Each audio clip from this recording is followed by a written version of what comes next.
नांदेडनंतर बीडची परिस्थिती पाहूयात। बीडच्या माजलगाव तालुक्यात गेल्या 3 दिवसांपासून जोरदार पाऊस कोसळतोय। यामुळे सरस्वती नदीने धोक्याची पातळी ओलांडली आहे। मोगरा, कोथळा आणि 10 गावांना जोडणारा पूल पाण्याखाली गेलाय, त्यामुळे या गावचा संपर्क तुटलाय। कोथळा गावात नदी शेजारच्या घरांमध्ये सुद्धा पाणी शिरलंय, तर सखल भागात पाणी साचलंय। दरम्यान पावसाचा जोर कायम असल्याने नागरिकांना नदीकाठी न जाण्याचा इशारा देण्यात आलाय।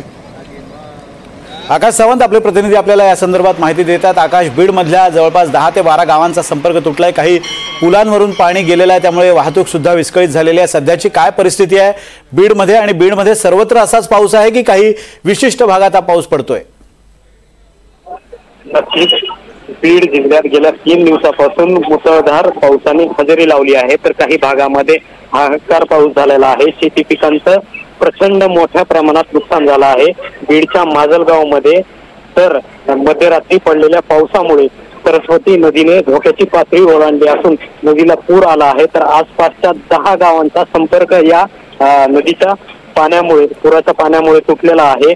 व या ठिकाणी जिल्हा प्रशासनाच्या वतीने एक सतर्कता बाळगली गेली आहे, आणि विशेष म्हणजे या ठिकाणी काही रेस्क्यू टीम देखील पाठवण्यात आलेली आहे, आणि गावातील लोकांना देखील सतर्कतेचा इशारा देण्यात आलेला आहे। नदीचं जे पाणी, वाहतं पाणी आहे, या वाहत्या पाण्यामध्ये नागरिकांनी जाऊ नये असं देखील आवाहन आता प्रशासनाच्या वतीने करण्यात येते। धन्यवाद आकाश दिलेल्या अपडेट्स बद्दल। आपण पाहतोय बीडमधली ही स्थिती आहे। सरस्वती नदीनं जोरदार सरस्वती नदीच्या परिसरात पाऊस पडलाय, त्यामुळे नदीनं पात्र ओलांडून बाहेर शिरकाव केला आणि त्यामुळे पूरस्थिती उद्भवलेली आहे।